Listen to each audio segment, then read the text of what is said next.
Alors, le texte, c'est Exode chapitre 1, à la page 39 dans les Bibles blanches. Donc, Exode chapitre 1. Voici les noms des fils d'Israël venus en Égypte avec Jacob, chacun accompagné de sa famille. Ruben, Siméon, Lévi, Juda, Issachar, Zabulon, Benjamin, Dan, Nephtali, Gad et Aser. Les personnes issues de Jacob étaient au nombre de 70 en tout. Joseph était alors en Égypte. Puis Joseph mourut, ainsi que tous ses frères, et toute cette génération-là. Les Israélites eurent des enfants et pullulèrent. Ils devinrent très nombreux et puissants, au point de remplir le pays. Un nouveau roi parvint au pouvoir en Égypte, un roi qui n'avait pas connu Joseph. Il dit à son peuple, « Voilà que les Israélites forment un peuple plus nombreux et plus puissant que nous. Allons, montrons-nous habiles vis-à-vis de lui. Empêchons-le de devenir trop nombreux, car en cas de guerre, il se joindrait à nos ennemis pour nous combattre et sortir ensuite du pays. » On établit donc sur lui des chefs de corvée, afin de l'accabler de travaux pénibles. C'est ainsi qu'on construisit les villes de Pithom et de Ramsès, destinées à servir d'entrepôt au pharaon. Mais plus on accablait les Israélites, plus ils devenaient nombreux et envahissants, au point que l'on éprouva de haine pour eux. Alors les Égyptiens soumirent les Israélites à un dur esclavage. Ils leur rendirent la vie amère par de lourds travaux avec l'argile et des briques, ainsi que par tous les travaux des champs. Ils leur imposaient toutes ces charges avec cruauté. Le roi d'Égypte parla ainsi aux sages-femmes des Hébreux. L'une s'appelait Shifra et l'autre Poua.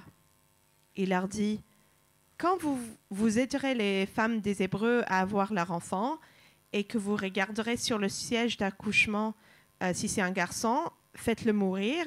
Si c'est une fille, laissez-la vivre. » Mais les sages-femmes avaient la crainte de Dieu et elles ne firent pas ce que leur avait dit le roi d'Égypte. Elles laissèrent vivre les enfants. Le roi d'Égypte convoqua les sages-femmes et leur dit, « Pourquoi avez-vous agi ainsi et avez-vous laissé vivre les enfants ?» Les sages-femmes répondirent au Pharaon, « C'est que les femmes des Hébreux ne sont pas comme des Égyptiennes. Elles sont vigoureuses et accouchent avant l'arrivée de la sage-femme. » Dieu fit du bien aux sages-femmes et le peuple devint nombreux et très puissant. Parce que les sages-femmes avaient eu la crainte de Dieu, Dieu fit prospérer leur famille. Alors le Pharaon ordonna à tout son peuple, « Vous jetterez dans le fleuve tout garçon qui naîtra et vous laisserez vivre toutes les filles. » Amen. Jusqu'ici, la parole de Dieu. Gardez bien vos Bibles devant vos yeux. En fait, pour cette série, on va faire quelque chose d'un peu différent. On ne va pas mettre tous les versets sur l'écran systématiquement. Il y a trop de textes qu'on va voir à chaque fois. Mais vous pouvez suivre avec nous si vous avez vos Bibles ouvertes sur les genoux. Alors, pour commencer, plusieurs d'entre vous ont déjà entendu l'histoire de comment Loan et moi avons commencé notre mariage. Je n'en parlerai pas en détail maintenant, mais pour faire court, on s'est mariés il y a presque 21 ans maintenant. Au mois d'avril, ce sera 21 ans. 9 semaines après qu'on s'est rencontrés, on s'est mariés. À peu près 5 mois plus tard, quand on apprenait à se connaître un petit peu plus, on s'est rendu compte qu'on était totalement incompatibles l'un pour l'autre. On est bien d'accord. Et ainsi, on commençait 6 années. Au minimum, en fait, c'était pas, il n'y avait pas une date précise, mais à peu près 6 ans, pendant lesquels on ne se supportait pas, l'un et l'autre. Vraiment, c'était horrible chez nous. 6 ans, c'est long. quand on vit avec quelqu'un qu'on ne supporte pas. 6 ans, c'est long quand on se pose tous les jours les mêmes questions. Genre, Dieu, pourquoi est-ce que tu m'as placé, est-ce que tu as permis ça? Pourquoi est-ce que tu m'as placé avec cette personne? On sait ce que tu penses du divorce, mais sûrement ça doit être une bonne raison quand même. Pourquoi est-ce que tu nous as bloqués comme ça? Alors heureusement, Dieu a été bon envers nous. Comme j'ai dit, ça fait 21 ans maintenant, je suis tellement reconnaissant envers Dieu de m'avoir placé dans un mariage avec cette femme en particulier. Je ne changerai strictement rien. Mais je me souviens toujours de cette période qui était si difficile, limite insupportable. C'est un miracle qu'on y ait survécu avec tout notre esprit. Pendant 6 ans, on n'avait aucune réponse à nos questions. Et on n'a toujours pas toutes les réponses aux questions qu'on se posait à ce moment. Mais après 21 ans ensemble et un peu plus de temps dans la foi chrétienne, on a quand même assez vécu avec Dieu pour savoir qu'il y avait bel et bien des raisons pour lesquelles Dieu nous a fait passer par cela pendant tellement longtemps. On connaît certaines de ces réponses. Dieu connaît les autres, mais il y a des réponses aux questions qu'on se posait. Il y a des réponses. Alors je dis tout ça parce que le livre de l'Exode est l'histoire de Dieu qui accomplit son plan de manière parfois incompréhensible pour des raisons qui sont incroyablement, infiniment bonnes, même si personne ne les comprend dans le moment à part Dieu lui-même. La semaine dernière, on a commencé cette série sur le livre de l'Exode. Pour être honnête, c'était plus comme un prologue qu'un début. Le dimanche dernier, on a vu Genèse chapitre 12, où Dieu donne une promesse à un homme qui s'appelle Abraham. Et dans ce chapitre, on a vu un aperçu de certains des thèmes qu'on va voir partout dans ce livre. Aujourd'hui, on va faire une vraie introduction à ce livre. On aura besoin de se situer déjà dans l'histoire. Après, on va voir le chapitre 1 qui pose les décors pour tout ce qui viendra ensuite. Et après, on va devoir se poser des questions sur ce texte, sur la situation dans laquelle ce peuple se trouve. Mais avant de voir le texte, il faut savoir ce qu'on a raté. Comme j'ai dit la dernière fois, l'Exode est le deuxième volet d'une histoire bien plus grande. On a raté la première partie, en fait, qu'on trouve dans le livre de la Genèse. Et d'ailleurs, juste entre parenthèses, on devrait noter que traditionnellement, et dans le Nouveau Testament, par Jésus lui-même, on attribue les 5 premiers livres de la Bible, Genèse, Exode, Lévitique, Nombre et Deutéronome, à Moïse lui-même. On pourrait en dire beaucoup plus, mais en fin de compte, je ne vais pas débattre avec Jésus au sujet de qui a écrit ces livres. Je lui fais confiance et je vais dire que c'est Moïse.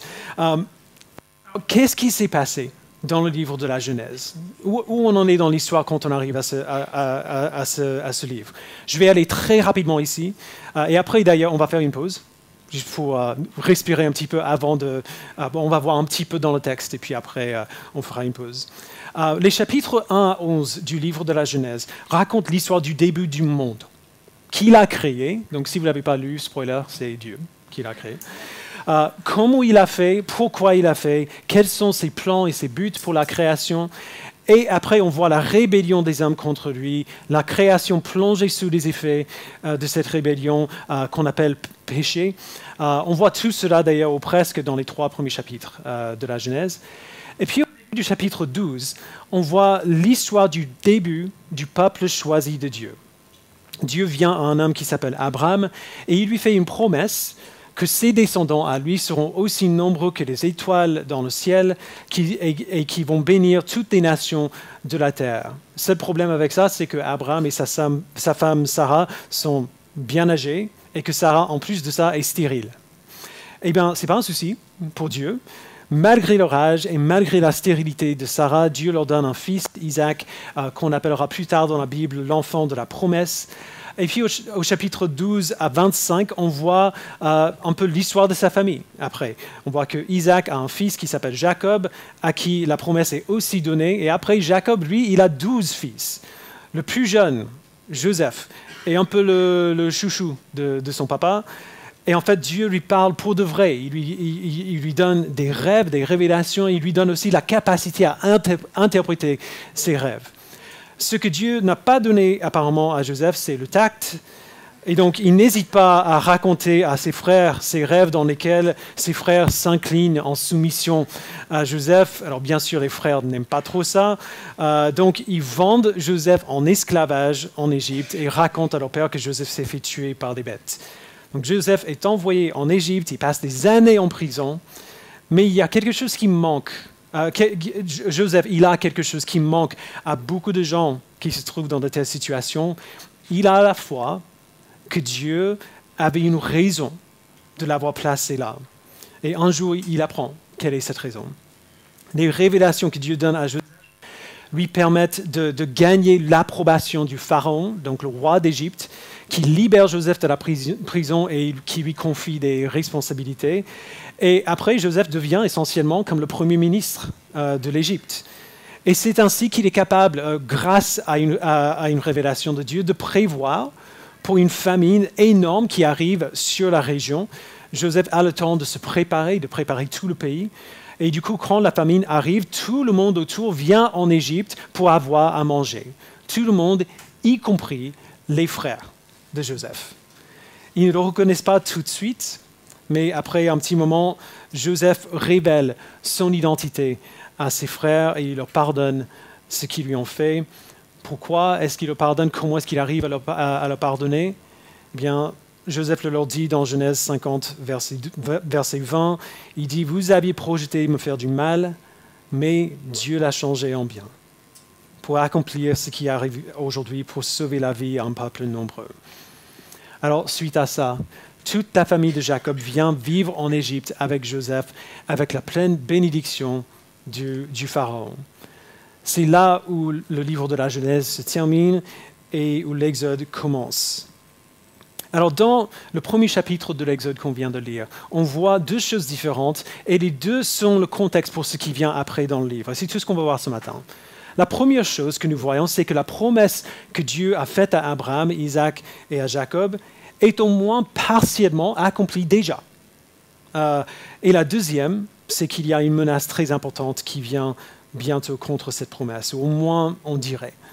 On va lire encore à partir du verset 1, juste pour nous rappeler où on en est dans le texte.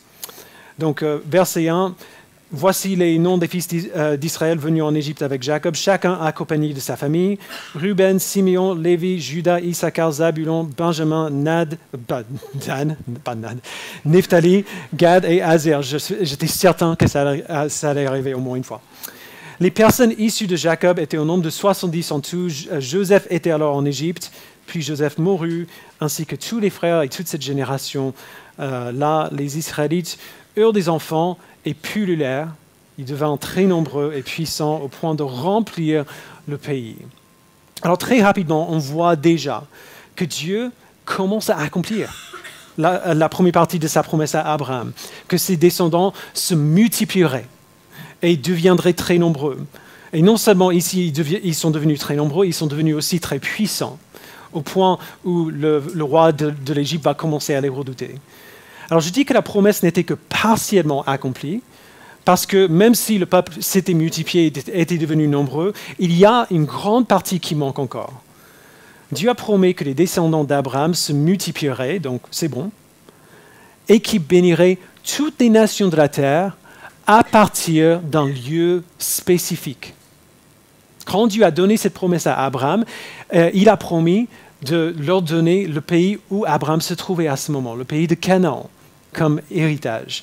Mais sa famille est maintenant en Égypte. Et apparemment, ils y vont très bien. Ils vivent bien leur vie en Égypte à ce moment. Alors pour le dire simplement, ils sont au mauvais endroit. Si la promesse de Dieu va s'accomplir, eh bien, quelque chose va devoir changer.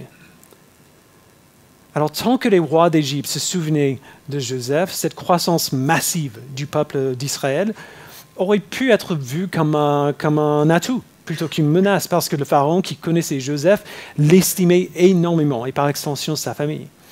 Mais ce regard favorable n'a pas duré pour toujours. Au fil des années, les gens ont oublié, y compris les rois d'Égypte. Donc le peuple d'Israël est en Égypte, ils vont bien, ils se multiplient, ils pullulent. J'aime beaucoup ce mot. Mais au verset 8, nous voyons un nouveau roi, un nouveau pharaon et on voit comment lui y voit le peuple d'Israël. Donc on continue notre lecture à partir du verset 8. Un nouveau roi parvint au pouvoir en Égypte, un roi qui n'avait pas connu Joseph. Il dit à son peuple, « Voilà que les Israélites forment un peuple plus nombreux et plus puissant que nous. Allons, montrons-nous habiles vis-à-vis de lui. Empêchons-nous de devenir trop nombreux, car en cas de guerre, il se joindra à nos ennemis pour nous combattre et sortir ensuite du pays. » On établit donc sur lui des chefs de corvée afin de l'accabler de travaux pénibles. C'est ainsi qu'on construisit les villes de Pithom et de Ramsès, destinées à servir d'entrepôt au pharaon. Et plus on accablait les Israélites, plus ils devenaient nombreux et envahissants, au point que l'on éprouva de la haine pour eux. Alors, les Égyptiens soumirent les Israélites à un dur esclavage.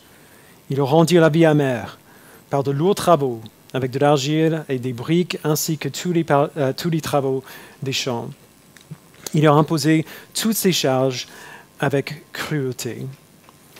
Alors bien sûr, tout cela ne s'est pas passé d'un seul coup. Le pharaon voit le peuple d'Israël comme une menace, il leur soumet à ce travail, mais le peuple continue de se multiplier, ils vont bien. Ça aurait pris des décennies, peut-être même des siècles, assez longtemps en tout cas pour que d'autres rois d'Égypte arrivent, qui continuent les politiques de leur père et ils voient le peuple d'Israël de la même manière que leur père. Peu importe comment le peuple d'Israël souffrait l'oppression, souffrait de ce travail, il continuait de se multiplier. Alors quelle était la réponse? Eh bien, on les met en esclavage, on leur donne encore plus de travail, on rend leur vie encore plus difficile. Quand même, ça ne marche pas. Le peuple était misérable, mais il n'arrêtait pas de croître. Alors un jour, un autre pharaon vient au pouvoir et il a une nouvelle idée. Verset 15, le roi d'Égypte parla aussi aux sages-femmes des Hébreux. L'une s'appelait Shifra et l'autre Pua. Il leur dit, quand vous aiderez les femmes des Hébreux à avoir leur enfant et que vous regarderez sur le siège d'accouchement, si c'est un garçon, faites-le mourir. Si c'est une fille, laissez-la vivre. Mais les sages-femmes avaient la crainte de Dieu. Et elles ne firent pas ce que leur avait dit le roi d'Égypte. Elles laissèrent vivre les enfants. Le roi d'Égypte convoqua les sages-femmes et leur dit, « Pourquoi avez-vous agi ainsi? Et avez-vous laissé vivre les enfants ?» Les sages-femmes répondirent au Pharaon, « C'est que les femmes des Hébreux ne sont pas comme les Égyptiennes. Elles sont vigoureuses, elles accouchent avant l'arrivée de la sage-femme. » Dieu fit du bien aux sages-femmes, et le peuple devint nombreux et très puissant. Parce que les sages-femmes avaient eu la crainte de Dieu, Dieu fit prospérer leur famille. Alors le Pharaon ordonna à tout son peuple, « Vous jetterez dans le fleuve tout garçon qui naîtra, et vous laisserez vivre toutes les filles. » Alors il y a quelque chose de vraiment important qu'on a besoin de noter ici. Presque personne n'est mentionné par leur nom dans ce chapitre, à part le tout début, où on voit les noms des fils de Jacob. Il y a presque personne qui est mentionné par leur nom, même pas les pharaons. On les appelle juste le roi d'Égypte ou le pharaon. Mais au verset 15, on voit deux femmes qui sont mentionnées par leur nom, Shifra et Pua. Je présume que c'est la manière dont on prononce ce prénom. On ne sait pas si ces femmes sont israélites ou égyptiennes, mais Moïse veut que nous nous souvenions d'elles. Pour une simple raison, elles craignaient Dieu plus qu'elles ne craignaient le Pharaon. Elles ont refusé d'obéir à l'ordre du roi de tuer les garçons hébreux. Alors, je le mentionne très rapidement en parenthèse, ce n'est pas le but principal de ce passage, mais je sais que plusieurs personnes vont se poser la question, on se l'est posé dans notre groupe de cours cette semaine. Est-ce que les sages-femmes ont péché parce qu'elles ont dit au Pharaon? On va voir plus tard dans ce livre qu'un des 10 commandements, c'est quoi? C'est « tu ne mentiras pas ». Mais les sages-femmes, en tout cas, semblent inventer cette excuse de pourquoi les garçons sont toujours en vie. Au verset 19, elles disent que les femmes des Hébreux accouchent hyper vite avant que les sages-femmes arrivent. Alors, certaines personnes ont trouvé cette explication trompeuse. Peut-être que oui, peut-être que non. Genre, peut-être que les Hébreux accouchaient vraiment vite. On ne sait pas. En fin de compte, peu importe. Les sages-femmes, à ce stade, étaient la seule chose qui empêchait au plan de Pharaon de s'accomplir. Alors elles ont dit ce qu'elles ont dit pour qu'elles puissent continuer de protéger ce peuple. Alors on peut débattre le point autant qu'on veut, mais on ne doit pas rater le but de l'auteur ici. Il ne cherche pas à évaluer ce que les femmes ont dit, et d'ailleurs c'était bien avant que la loi soit déjà donnée au peuple, donc c'est un peu hors sujet quand même. Mais ce n'est pas le but de l'auteur. Il ne cherche pas à évaluer ce que les femmes ont dit, mais à célébrer leur crainte de Dieu, plutôt que d'avoir de la crainte du Pharaon. Il les recommande pour leur courage, dans comment elles ont géré une situation impossible au grand risque d'elles-mêmes.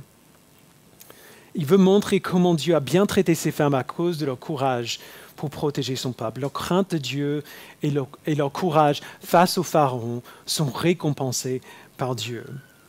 Et d'ailleurs, encore entre parenthèses, n'est-ce pas intéressant que plus tard, il y a une autre femme qui serait aussi recommandée pour son courage face au scandale et à la honte et peut-être même à la mort pour accepter de protéger un enfant, de porter un enfant alors qu'elle n'était pas mariée, un enfant qui deviendrait pas seulement le sauveur du peuple d'Israël, comme Moïse, mais le sauveur de tout le peuple de Dieu, Jésus-Christ. Donc les sages-femmes font la chose courageuse et difficile. Elles sauvent les vies de beaucoup de garçons, mais bien sûr, ça ne suffit pas, leurs pouvoirs sont limités. Le Pharaon voit que son plan n'est pas efficace, alors il ordonne au reste du peuple égyptien, si vous voyez un garçon né des Hébreux, jetez-le dans le fleuve. Et c'est là où le peuple se trouve, en ce moment. Soumis à l'esclavage, au peuple d'Égypte, au roi égyptien, soumis aux lourds travaux, et en plus de tout cela, comme si ça ne suffisait pas, les gens du peuple d'Égypte avaient le droit, s'ils avaient des garçons, s'ils les voyaient dehors, à les prendre et à les jeter dans le fleuve pour les faire noyer. Alors je sais que c'est une fin un peu déprimante à ce passage. Il faut bien garder en tête que le chapitre 1, c'est la mise en scène pour ce qui va arriver après. Mais même cette situation déprimante nous montre beaucoup sur qui Dieu est et comment il fait ce qu'il fait. Si on vient tout juste de terminer le livre de la Genèse, tout ce qu'on voit ici est assez surprenant. Dans Genèse, on passe beaucoup de temps avec Joseph. Plus de temps avec Joseph qu'on a passé avec Abraham, avec Isaac ou avec Jacob. L'histoire de Joseph trouve son point culminant dans le secours de sa famille, le peuple d'Israël. Ils sont amenés en Égypte où ils prospèrent, où ils sont en sécurité. Et puis, dans l'espace de quelques versets, on dirait que cette bénédiction s'est tournée en malédiction. Joseph les a amenés en Égypte, oui, mais maintenant qu'ils sont en Égypte, ils sont devenus esclaves. Et les gens leur enlèvent leurs garçons, leurs petits garçons, leurs bébés, et les jettent dans le fleuve. Et à la fin du chapitre 1, ils sont dans cette situation, dans ces circonstances d'esclavage depuis longtemps. L'oppression sur eux était intense et brutale et sans relâche. Pourquoi est-ce que Dieu ferait ça? Pourquoi est-ce qu'il les mettrait en sécurité seulement pour les délivrer à la souffrance atroce après? C'est une question logique. Alors, tout à l'heure, j'ai mentionné le début de notre mariage avec Loane. C'est loin d'être le même niveau de souffrance, mais c'est la même question que nous nous sommes posés pendant des années. Pourquoi nous donner quelque chose de si bon, un époux, une épouse, une nouvelle famille, seulement pour laisser ce cadeau devenir une souffrance qui ne semblait pas arrêter? Sûrement, Dieu, ça ne peut pas être ta volonté. Et chaque personne qui passe par une période prolongée de souffrance pose des questions similaires et dit des choses similaires. Dieu, sûrement, ça ne peut pas être ta volonté. C'est pas ce que tu as promis. Eh bien, le peuple d'Israël se posait la même question aussi, comme on va voir dimanche prochain. Il se tourne vers Dieu pour crier pour son secours. Et c'est vrai que si on regarde la promesse que Dieu a donnée à Abraham, on dirait que ce qui se passe ici en Égypte ne peut pas être sa volonté. Ce n'est pas ce qu'il a promis. Alors combien de fois est-ce qu'on a dit cela? Peu importe ce qui se passe, Seigneur, sûrement ça ne peut pas être ta volonté. Tu m'as promis, on connaît le psaume 16, verset 11, tu m'as promis le bonheur éternel dans ta présence, le plaisir éternel à ta droite, Mais là, je souffre sans relâche depuis tellement longtemps, depuis des années. Clairement, ce qui m'arrive ne peut pas être ce que tu veux pour moi. Je suis désolé de le dire, mais pas si vite. Pas si vite. Quand on pense à la volonté de Dieu, pour le monde ou pour notre vie, on rencontre toujours des problèmes lorsqu'on examine notre présent plutôt que sa promesse. On rencontre toujours des problèmes quand on examine notre présent plutôt que sa promesse. Chaque promesse que Dieu donne vise un résultat final. Mais pour arriver à ce résultat final, Dieu a un chemin spécifique qu'il compte emprunter, et il a toujours une bonne raison pour emprunter ce chemin en particulier. Et en fait, plus tard dans ce livre, on apprend une des raisons pour lesquelles Dieu a choisi ce chemin pour son peuple. On le voit dans Exode 9, versets 15 et 16. Dieu, en fait, il parle au Pharaon à travers Moïse. Il dit « Si j'étais intervenu pour te frapper de la peste, toi et ton peuple, tu aurais disparu de la terre. Mais voilà pourquoi je t'ai suscité. C'est pour te montrer ma puissance et afin que mon nom soit proclamé sur toute la terre. » L'apôtre Paul le cite de nouveau dans Romains chapitre 9. Même si on a du mal à le concevoir ou à l'accepter, voilà le but ultime de Dieu. Et c'est pour cela qu'il a placé son peuple dans cette situation affreuse, sous l'autorité de ce roi particulier. Dieu les a ramenés dans une situation où ils auraient besoin d'être secourus, où ils auraient besoin de son secours, afin que lui, Dieu, puisse se manifester comme le secours dont son peuple a besoin. On a du mal à accepter ça parce que leur souffrance était longue et très dure, mais son but, encore une fois, le but de Dieu n'était pas de faire que son peuple soit bien à l'aise dans le présent. Son but était de montrer sa gloire et à travers son peuple secouru, de bénir toutes les nations de la terre. Alors je ne sais pas ce que vous traversez en ce moment ou ce que vous traverserez demain, mais quelle que soit notre situation, plutôt que d'examiner notre présent, nous devons nous tenir à sa promesse. Le fait que notre situation présente n'est pas ce que Dieu a promis, ce qui est fort possible. On lit les promesses de Dieu dans la Bible, on ne voit pas ça dans notre vie aujourd'hui. Le fait que notre situation présente n'est pas ce que Dieu a promis ne veut pas dire que ce n'est pas sa volonté. Ne veut pas dire que ce n'est pas lui qui nous a placés là. Il y a un chemin qui mène vers la promesse. Et bien souvent, ce chemin est très, très, très difficile. Mais nous voyons sans cesse dans la Bible cette vérité simple. Dieu montre sa gloire par le secours de son peuple. Et il ne travaille pas malgré notre douleur, il travaille dans notre douleur. Nous ferons tous face à des souffrances dans nos vies que nous aurons du mal à expliquer ou qui seront impossibles à expliquer. Nous ferons tous face à des situations très difficiles qui durent très longtemps pour des raisons que nous ne pourrons pas comprendre. Lorsque cela nous arrive, nous aurons une question à nous poser, une question fondamentale que le peuple d'Israël devra se poser plusieurs fois dans ce livre et que nous voyons au moins 2 personnes se poser dans ce texte. Est-ce que nous craignons Dieu? Ce n'est pas un accident que ce livre commence par de grandes souffrances et dans cette souffrance, on voit une description de 2 femmes qui craignent Dieu plus que le Pharaon. Lorsque la Bible parle de craindre Dieu d'ailleurs, ça ne veut pas dire avoir peur de lui. Craindre Dieu, c'est reconnaître et nous soumettre à son autorité et à son droit en tant que créateur de gouverner le monde qu'il a créé comme il le veut, y compris nos propres vies. Alors cette idée que notre vie est gouvernée par un grand Dieu qui a ses propres buts en tête pour notre monde et pour notre vie, cette idée peut sembler assez terrifiante, si on est honnête, et elle serait bien terrifiante si Dieu n'était pas le Dieu qu'il est. Dans le deuxième livre de la série de Narnia, en fait, vous avez peut-être vu les films, il y a des livres aussi qui sont encore meilleurs. Dans le deuxième de ces livres de C.S. Lewis, les enfants, vous n'avez pas besoin de comprendre l'histoire pour comprendre l'idée.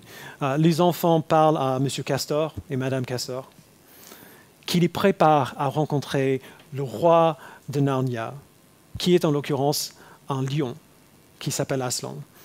Ils sont effrayés, les enfants, d'apprendre qu'Aslan n'est pas un homme, mais un lion. Donc je vais lire un petit passage. « Oh !» s'exclama Suzanne. « Je ne pensais pas qu'il était un homme. N'est-il pas dangereux? Cela me fera plutôt peur de rencontrer un lion. »« Tu auras certainement peur, ma mignonne, c'est sûr, » dit Madame Castor. « S'il existe des gens qui peuvent se présenter devant Aslan sans que leurs genoux tremblent, ils sont soit plus courageux que les autres, soit tout simplement stupides. »« Alors il est dangereux ?» dit Lucie. « Dangereux ?» reprit M. Castor. « Vous n'avez pas donc entendu ce qu'a dit Madame Castor ? Dangereux, évidemment qu'il est dangereux. Mais il est bon. Il est le roi, je vous le répète. Dieu n'est pas simplement puissant et souverain sur le monde. Il est aussi bon, très bon. Nous le savons parce que plutôt que de nous abandonner dans nos souffrances, peu importe à quel point ce serait mérité, de nous laisser à nos souffrances et de nous laisser mourir comme ça, il nous a rejoints dans ces souffrances. Il a pris une nature humaine et a souffert avec nous, a souffert pour nous dans la personne de Christ, vécu notre vie, subi notre mort, ressuscité pour nous secourir de l'esclavage du péché et pour nous déclarer justes. Vous voyez, c'est pour cela que déjà nous sommes bien bénis d'être de ce côté de l'histoire, parce que nous savons ce qui se passe par la suite. C'est pour cela que la crainte de Dieu n'est pas une crainte effrayée, mais une crainte courageuse. C'est une crainte qui reconnaît qui Dieu est et que toute l'aide que Dieu pourrait nous apporter est moins importante que Dieu lui-même. Dans nos moments d'épreuve, nous cherchons toujours de l'aide, nous cherchons toujours des solutions ou des explications, mais toutes ces choses que Dieu nous donne sont bien moins importantes que lui. De manière ultime, et c'est ça que le livre de l'Exode nous enseigne, nous n'avons pas besoin de son aide autant que nous avons besoin de lui-même. Nous n'avons pas besoin de solution, nous avons besoin de lui. Nous n'avons pas besoin d'explication, nous avons besoin de lui. Alors nous nous approchons de lui avec crainte et tremblement parce que nous savons qu'il est le seul Dieu puissant et souverain sur nos vies, qui a l'autorité d'accomplir ses promesses pour sa gloire comme il le veut.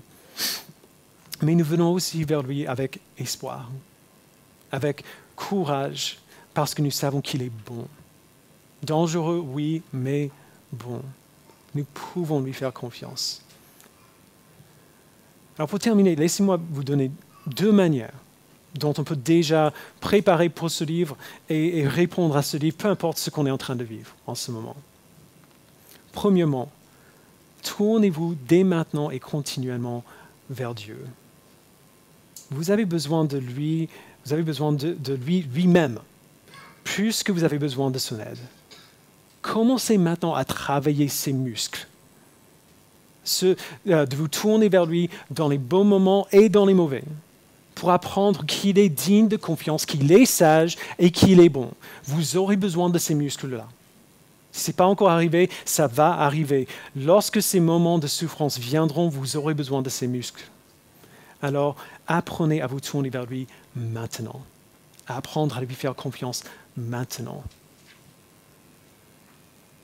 Et deuxièmement, et ce sera peut-être encore plus difficile pour certains, creusez des racines profondes dans la communauté de l'Église autour de vous. Je dis cela en partie à cause de notre contexte particulier, le contexte de notre Église, et à cause de l'histoire de l'Exode de manière générale. Quand Loan et moi avons traversé cette période horrible, on était totalement isolés. On était seuls, isolés de toute communauté chrétienne avec qui on pouvait partager ce qu'on vivait. Alors, je vais être hyper transparent avec tout le monde. Ma crainte pour vous tous, surtout à cause de notre contexte. Ma crainte, c'est que plusieurs d'entre vous viendront à Connexion, passeront un bon moment, auront de bonnes discussions, riront beaucoup et auront peut-être même des expériences fortes avec Dieu.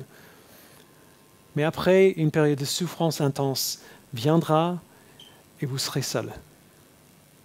Parce que vous aurez gardé votre distance du peuple de Dieu que Dieu a placé là pour être le soutien dont nous avons besoin. Vous les avez gardés à distance, les voyant comme un groupe de gens qui vous font parfois du bien, plutôt que de les voir comme mon peuple. Mon peuple. Ou alors, un peu l'autre revers de cette médaille, quelqu'un dans l'Église viendra, participera, sera intégré, va souffrir, et il sera seul à souffrir parce que les gens dans l'Église qui sont autour de lui ne se seront pas assez investis dans sa vie pour voir qu'il est en train de souffrir. Ne permettez pas que cela se passe. Ce serait tellement facile de faire cela dans notre contexte où tout le monde est cool et tout le monde a l'air d'aller bien. Ce serait tellement facile. L'histoire de l'Exode est l'histoire d'un Dieu et de son peuple. Nous sommes son peuple. Les gens autour de vous, nous sommes son peuple. Si vous êtes chrétien, votre vie n'est plus séparée de la vie du peuple de Dieu. Ce n'est pas possible. Alors creusez des racines. Soyez présents avec vos frères et sœurs. Soyez vulnérables avec eux, afin qu'eux aussi soient présents pour vous. Vous avez besoin d'eux et Dieu travaillera à travers eux pour votre bien et pour sa gloire.